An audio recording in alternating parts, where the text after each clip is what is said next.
teman-teman sekalian, membangun kepercayaan diri pada hal yang positif itu tidak diikat dengan profesi seseorang, ya, atau tugas seseorang.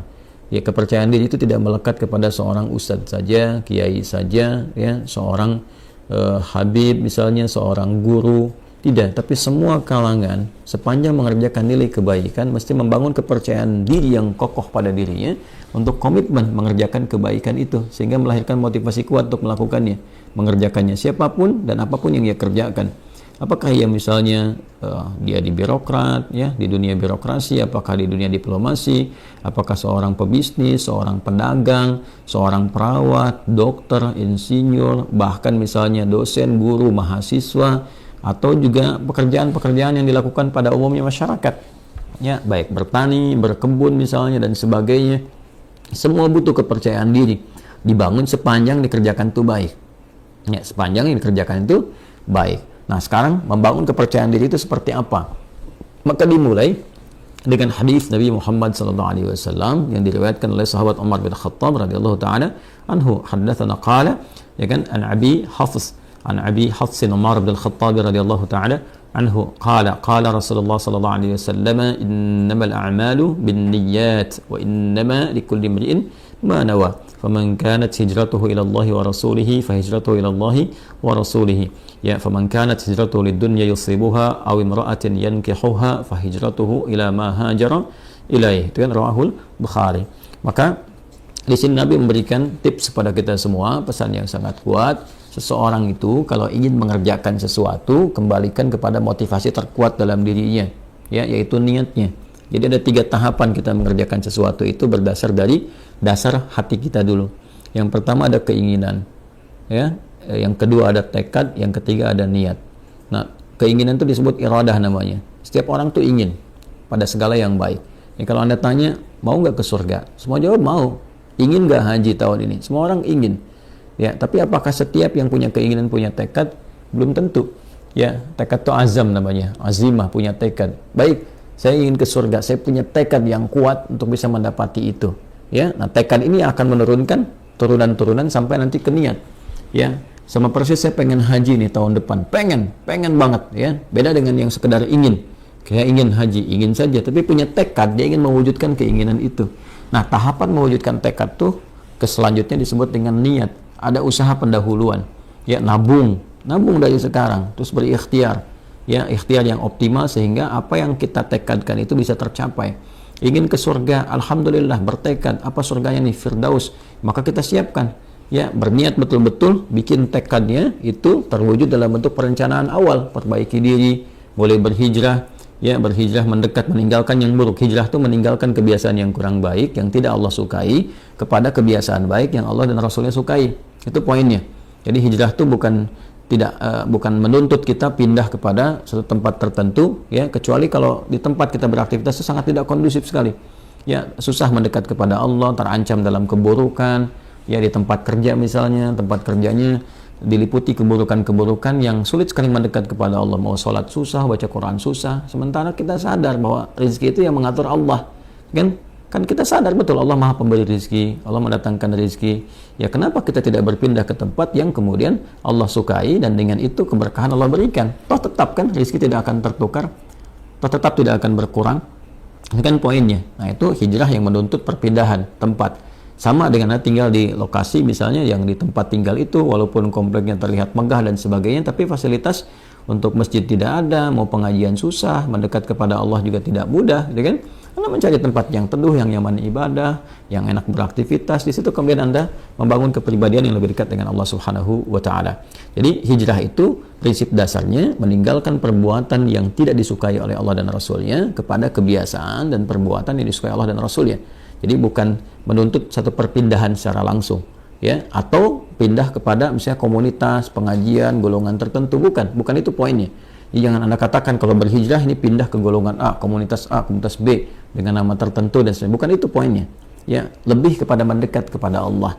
Siapapun yang bisa membimbing kita sepanjang sesuai dengan ajaran-ajaran yang disampaikan oleh Nabi, mengacu kepada keterangan dasar Al-Quran, ya kita ikuti dalam kebaikan, ya, tanpa harus mencela atau menepikan orang-orang atau golongan-golongan lain tertentu. Nah, dalam konteks berpindah ini, maka lakukan semua karena Allah. Ya, motivasinya karena Allah dulu, nanti supaya dibimbing oleh Allah. Karena nanti orang melakukan sesuatu itu banyak motifnya. Ya tadi kata Nabi kan, "Faman kanat hijratuhu lidunya yusibuha", ada yang karena materi dunia. Ya, jadi Anda ini melakukan aktivitas untuk percaya diri ini, ya mengatasi sifat malu, minder, macam-macam. Apa yang mau dikejar? Karena dunia. Ya, kalau cuma dunia orang banyak sekarang. Ya, ada latihan-latihannya segala rupa untuk mencapai pekerjaan tertentu. Ada latihan sekarang di bidang bisnis misalnya. Dilatih Anda public speaking, bagaimana bicara depan orang, begini, begitu, dan sebagainya untuk capaian dunia. Ya, Anda akan dapat. Kata Nabi, Anda akan dapat. Ya, tidak ada kesalahan di dalamnya, sepanjang dicari itu baik, tapi belum tentu ada pahala untuk bekal pulang. Nah, niat itu menentukan apakah apa yang akan kita cari ini disukai oleh Allah, sehingga punya bekal akhirat, value-nya value akhirat, atau cuma dunia saja. Itu poin pertamanya. Jadi tanamkan pada diri kita itu motivasi yang kuat untuk mengerjakan sesuatu ini lillah, karena Allah, ya, dan Rasulnya. Nanti karena Allah itu memberikan kekuatan pada jiwa, dan Rasulnya memberikan bimbingan yang sudah Nabi contohkan kepada kita, ya, dan mewariskan pedoman-pedoman kehidupan yang abadi sifatnya. Nanti tinggal diikuti di situ, ya kan? Nah, jadi yang pertama adalah membangun kekuatan niat, motivasi diri dulu. Motivasi diri dulu. Saya ingin melakukan ini sebagai hujjah saya ketika kembali kepada Allah. Ya, saya ingin melakukan ini ya supaya Allah ridha dengan saya. Nanti dari niat yang benar itu Allah berikan kekuatan pada diri kita. Nah, niat itu diterjemahkan dengan apa? Setelah muncul dalam hati kita, kita akan memulai aktivitas itu yang baik itu, maka kita bisa mulakan itu dengan memohon kepada Allah. Nah, di sini dia. Jadi membangun sifat kepercayaan diri, diantaranya memulai dengan menautkan aktivitas yang akan kita kerjakan, ya, dengan harapan perlindungan dan pemberian kekuatan serta bimbingan dari Allah. Mohon taufik namanya, minta. Nah, itu keadaan itu disebut dengan tawakal namanya. Ya, tawakal itu menyerahkan keadaan kita yang akan kita ikhtiarkan, baik mulainya ataupun akhirnya kepada Allah, gantungkan kepada Allah, sehingga Allah memberikan perlindungan yang paripurna kepada diri kita. Maka Nabi mengajarkan kita untuk berdoa dalam memulai segala hal. Nah, doa itu juga membangun kepercayaan diri. Makanya orang kalau mau mengerjakan sesuatu, ketika dia berdoa lebih kuat kan? Ya, Anda mau bicara, Anda berdoa. Dan diajarkan kan di Quran, di surat Thaha itu, bagaimana seorang Musa alaihissalam dibantu sekretarisnya Nabi Harun alaihissalam, ya, dua-duanya datang kepada Fir'aun untuk berdakwah, menyampaikan kebaikan, membangun kepercayaan dirinya bagaimana? Kan berdoa dulu. Ya kan? Setelah dia berniat baik, menjadikan semua urusan karena Allah, dibimbing oleh Allah tuh. Ya, bimbingannya indah sekali. Jadi bimbing oleh Allah, nanti kalau datang katakan yang baik-baik, katakan yang lembut supaya dia sadar. Ya, di Quran surat Thaha itu kan ayat 43 sampai 44, faqula lahu qawlan layyina la'allahu yatadzakkaru aw yakhsha. Katakan yang lembut, ya kan? Katakan yang halus, tutur kata yang baik, yang elok dengan retorika yang benar, ya kan? Sampaikan aja. Nah, mudah-mudahan dengan itu nanti ya, ada kelembutan pada hati dia sehingga dia merasa takut kepada Allah dan memperbaiki diri. Nanti Allah bimbing, berikan kekuatan. Makanya nanti ayat-ayat berikutnya itu memberikan kepercayaan diri yang kuat kepada Musa. Ketika tawakal itu ada, lalu dibimbing doanya, Rabbi syrahli sadri wa yassirli amri wahlul 'uqdatam bil lisani yafqahu qawli. Lalu kemudian Allah menegaskan, jangan takut Musa, ya aku akan membersamai kamu, ya kan? Nah, kamu akan dibekali begini begitu dan sebagainya. Ini isyarat Quran yang sangat dalam. Tautkan aktivitas kita kepada Allah Subhanahu wa taala, lalu bacakan doa. Kalau di sini terkait dengan bagaimana supaya tampil bisa bicara dan sebagainya, doanya juga ada sendiri. Seperti tadi diajarkan di Quran, Rabbi syrahli sadri wa yassirli amri wahlul 'uqdatam min lisani yafqahu qawli. Nanti untuk belajar supaya pede nih, ya jangan sampai pesimis, waduh saingannya berat nih, waduh ini bisa nggak lulus ujian. Percaya diri, yang dituntut ikhtiar kok. Nanti Allah yang mengatur Anda masuk di kampus mana, di sekolah mana yang terbaik untuk masa depan kita. Kadang-kadang harapan kita ke A, tapi kata Allah jangan ke situ, kamu ke B aja, karena kamu nanti bakatnya akan dibutuhkan di bidang ini. Bisa terjadi. Ya, harapan masuk A, tiba-tiba masuk B, dan semua kampus bisa mendapatkan bagian-bagiannya gitu ya. Nah, maka di sini penting kita ikuti. Doa-doanya banyak ya. Rabbi zidni ilma warzuqni fahma, Allahumma faqihni fid din wa alimni ta'wil, sesuai dengan bidangnya masing-masing. Kalau belum tahu doanya, ucapkan apa? Ucapkan seperti Nabi bimbing dalam hadisnya. Ya, qala Rasulullah sallallahu alaihi wasallam, kullu amrin dhi balin la yubda'u fihi bi bismillahirrahmanirrahim fahuwa abtar. Maka mulai dengan bismillahirrahmanirrahim. Perbuatan baik itu niatkan, ya. Dalam diri kita kuatkan, ucapkan bismillahirrahmanirrahim. Anda mau kerjakan apa nih? Mau pidato? Bismillahirrahmanirrahim. Nah, ba itu nanti ada 14 makna. Di antara makna ba di situ nanti ada sebabiyah. Ya, dengan sebab aku akan mengerjakan ini, aku tautkan karena Allah. Ghayahnya, ghayah lillah, karena Allah Subhanahu wa ta'ala. Maka mohonkan kebaikan kepada Allah. Minta kebaikan. Bismillah, ya, Ar-Rahman Ar-Rahim. Nanti sifat-sifat Rahman dan Rahim Allah akan disertakan kepada kita. Maksudnya apa? Diberikan bimbingannya kepada kita, dioptimalkan, dinaungkan kepada kita. Dengan rahmat Allah kita akan dimudahkan beraktivitas. Dengan rahmat Allah dijaga dari kesalahan. Dengan rahmat Allah diberikan kekuatan. Itu Bismillahirrahmanirrahim. Makanya Nabi pun ketika mulai menerima wahyu diminta oleh Allah untuk pede, untuk percaya diri. Walaupun Nabi nggak pernah belajar, ya, nggak pernah beliau punya guru formal, nggak ada beliau pernah masuk madrasah, ya kan? Nggak pernah belajar, ummi sifatnya, ya, sifatnya apa? Ummi. Maka apa yang terjadi? Yang terjadi ketika menerima wahyu kan, ya, kata malaikat, Iqra, baca. Ma'ana biqari, saya betul-betul nggak bisa baca. Iqra, ma'ana biqari, saya betul-betul nggak bisa baca. Ya, sampai yang ketiga kan, Iqra ma'ana biqari. Nabi bisa mengatakan ma qara'tu, ya, pakai bentuk kata kerja, bentuk past tense, kemudian dengan sigat ma, nafi, ya, saya nggak bisa baca. Tapi ketika ma bertemu dengan ba, itu taukid sifatnya, ma ana bi, ya, ma ketemu dengan ba, itu penguat taukid, ba nya jadi taukid, saya betul-betul nggak bisa baca. Maka apa yang diturunkan oleh Allah Subhanahu wa Ta'ala untuk membangun kepercayaan diri beliau? Iqra bismi rabbikal ladzi khalaq. Muhammad SAW niatkan baca itu, ya, baca untuk mengikuti bacaan yang dibimbing oleh siapa? Oleh hamba yang Allah utus, ya, dan dengan kuasa Allah yang membuat, menjadikan sesuatu aja begitu mudah. Yang mencipta kamu aja begitu mudah, yang mencipta manusia aja begitu mudah. Apalagi menjadikan kamu terbimbing untuk bisa mengikuti bacaan, lebih mudah lagi. Maka lakukan karena Allah. Allah kan kuasa atas segala hal. Anda adabnya, kalau Anda sulit melakukan sesuatu, Anda akan berusaha minta tolong kan pada yang lebih kuat. Oke? Ya. Ada misalnya seorang usil pada Anda minta tolong pada yang lebih kuat, atau Anda lapor misalnya kepada yang berwenang dan sebagainya. Kenapa? Karena sifat dan fitrah manusia mencari yang lebih kuat. Siapa yang lebih kuat dibandingkan dengan Allah? Siapa yang memberikan kekuatan pada kita lebih dibandingkan apa yang Allah berikan kepada kita? Maka tautkan diri kita kepada Allah. Iqra bismi rabbikal ladzi khalaq. Nah, inilah kekuatan doa. Doa membangun kepercayaan diri. Doa membangun kekuatan. Ya, nanti setelah itu yakinkan bahwa apa yang Allah berikan kepada kita itu sempurna dan bisa melakukan apapun, ya, sepanjang nilai itu baik. Wa 'allama Adam al-asma'a kullaha. Allah mengajarkan kepada Adam semua jenis segala hal yang bisa digunakan dalam beraktivitas di bumi ini. Ya, karena Adam itu nabi, Adam itu rasul. Nabi bukan rasul, maaf. Adam itu nabi walaupun beliau bukan rasul. Ya, karena bedanya kalau nabi diberikan risalah terbatas untuk diri dan kerabat dekatnya, ya, tidak untuk umat. Adam diutus, umat belum ada, baru ada diri dan kerabat dekatnya, itu istrinya sendiri, dan nanti anak keturunan awal dasarnya. Maka dipilih oleh Allah di Quran, misalnya surah ke-3 Ali Imran ayat ke-33, Innallaha astafa Adam.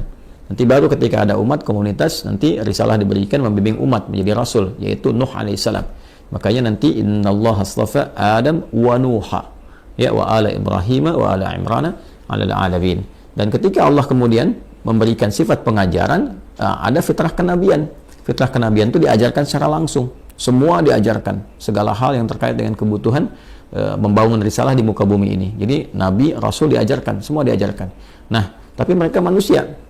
Kita manusia. Kita bukan Nabi, kita bukan Rasul. Kita manusia, kita bukan Nabi, kita bukan Rasul. Maka sifatnya potensi ditanamkan pada diri kita. Jadi di dalam diri kita ini potensinya banyak sekali bakatnya.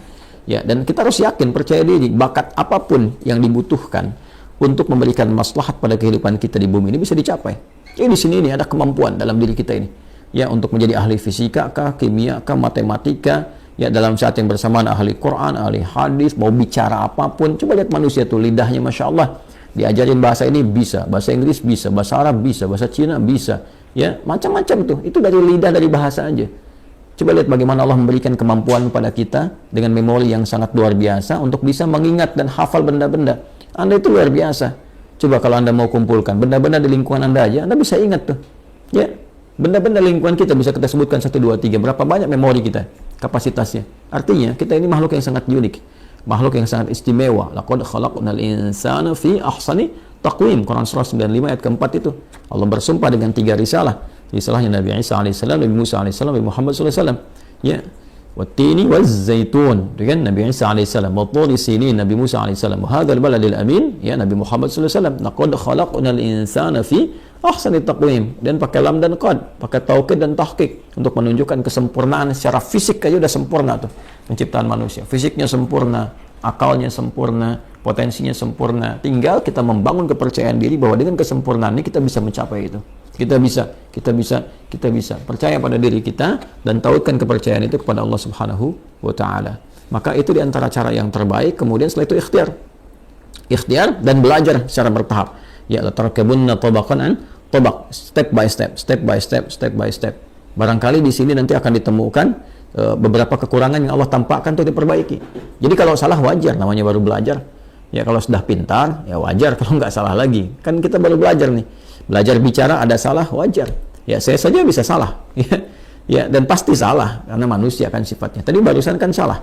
Ya salah ada slip of tongue misalnya, ketidaksengajaan atau bahkan pikiran lebih cepat duluan, lisan baru bisa mengikuti, mungkin terjadi. Ya atau memang betul-betul salah dan harus dikoreksi. Ya tidak ada yang sempurna. Karena itu disebut dengan insan, kata Ibnu Abbas radhiyallahu taala anhuma, yang dikutip kemudian oleh Ibnu Mandzur dalam kitabnya Lisanul Arab, summiyal insanu insanan minan nisyan. Ya disebutkan insan itu ya dari kata nisyan. Nisyan itu lupa. Ya, manusia itu akarnya insan seakar dengan nisyan, yaitu lupa. Li'annahu 'indama 'uhida ilaihi fanasiya. Karena ketika dia punya komitmen kadang dia lupa. Dia punya komitmen dengan Allah untuk menyembah, dia lupa, nggak nyembah Allah. Dia punya komitmen berbuat baik, dia lupa, nggak berbuat baik. Ya, makanya kalau ada orang berdusta, sebetulnya dia tahu dusta itu salah, cuman saat berdusta dia lupa. Dia tahu korupsi itu salah, cuman saat korupsi dia lupa. Makanya lupa itu seringkali disandingkan dengan salah. Ya, nasiya itu lupa, nasitu saya lupa, nasina ya kita lupa. Akhta'a itu salah, akhta'tu saya salah, akhta'na kita salah. Rabbana la tu'akhidna in nasina au akhta'na. Ya Allah mohon jangan hukum kami kalau kami pernah lupa dan dari lupa itu jadi salah. Itu di Al-Baqarah ayat 286. Jadi nasiya itu lupa, nanti turunannya insan. Insan disebutkan setidaknya 65 kali kurang lebih dalam Al-Quran. Nah, kadang repotnya makanan kita nasi. Nasi. Banyak makan nasi, banyak lupa. Saya pernah waktu kuliah itu dosen kami tanya, "Ma makna kita apa artinya ini?" Kita jawab kompak, nasina ya Ustaz. Kami lupa. Maka Ustaz kami respon, akaltum nasi katsiran fanasitum. Kalian banyak makan nasi maka kalian lupa. Nah, itulah di antara langkah-langkah awal membangun kepercayaan diri, memotivasi, menguatkan niat, memohon kepada Allah bimbingan, kemudian mendekatkan diri kita kepada Allah dengan berdoa sesuai dengan objek aktivitas yang akan kita kerjakan, atau setidaknya mengucapkan Bismillahirrahmanirrahim sebelum memulai aktivitas. Setelah itu yakin pada diri kita ada potensi untuk melakukan itu, lalu belajar dari kekurangan, kesalahan. Kalaupun ada salah, jangan langsung divonis saya nggak bisa. Tidak, bukan begitu caranya. Tapi Allah menampakkan itu supaya diperbaiki dan jadi lebih baik untuk ke depan. Setelah itu nikmati hasilnya. Ya, ikuti, nikmati, dan bangun tawakal hasilnya kepada Allah. Fa idza faraghta fansab wa ila rabbika farghab. Kalau sudah selesai, tata lagi dan hasilnya tujukan kepada Allah, tawakal. Bagaimana Allah memberikan yang terbaik kepada kita. Wallahu ta'ala a'lam bis-shawab.